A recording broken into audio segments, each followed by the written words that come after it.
নমস্কার, আসসালামু আলাইকুম। আমরা আজকে উদারবন পানগ্রাম তৃতীয় খণ্ডে উপস্থিত। এখানে সব দুই একটা সমস্যা শুরু হয়েছে। এই সমস্যা লইয়া আজকে আমরা এখানে বৈঠক করছি। বৈঠক করি একটা সিদ্ধান্ত লইছি। সিদ্ধান্তটা ওটাও আর বৈঠকটা ওটাও যে গরু লইয়া যে সমস্যা, রাস্তাঘাটে খারবারি হলে গরু লইয়া গেলে বেজান অসম্মানী হইতে লাগে বা কিছু মানুষে দরিয়া তারারে মাইদর করে পুলিশরে সমঝাইয়া দেয় যে ওটার লেগেও গরুটা একটা সমাজের গৌমাতা হিসাবে তারা মানিয়া লয়। তো আমরা সবে মুসলমান মানুষে বইয়া এখানে একটা ডিসিশন রয়েছে। আজকে থেকে আমরা যারা খারবারি আছে তারারে সবে অনুরোধ করে জানাইলাম যাতে গরুর খারবারটা তারা না করে এবং গরু কিনা বেচাটা যাতে না করে। আর রইল কথা কুরবানির, আমরা গরু কুরবানি না দিলেও আমরা ঋদ হইব, এটা লইয়া কোনো বড় কথা না।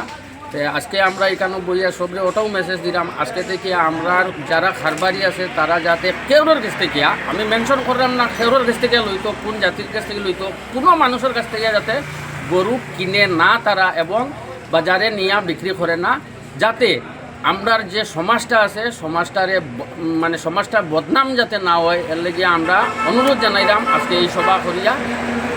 এই বলি আমি আমার আর একটা কথা রইল গরুর মাংস, যেটা আমি অনুরোধ করলাম বা আমরা এখানে যারা উপস্থিত আছি আমরা এখানে সিদ্ধান্ত লইছি আমরা গরুর মাংসটা আর কোনো ধরনের খানির মধ্যে ব্যবহার করতাম না এবং এটা আজকে থেকে আমরা বর্জন করার 110% চেষ্টা করবো।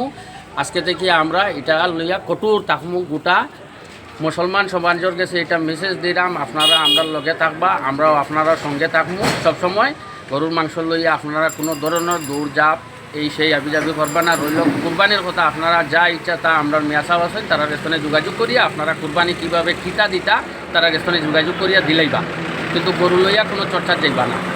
আমরা আর গরু বর্তন করবাই লিখে আমরা আর গরু বর্তন করতে যিকোনো খবৰৰ বাবে যোগাযোগ কৰক আমাৰ এই নম্বৰত 9181 307 2221।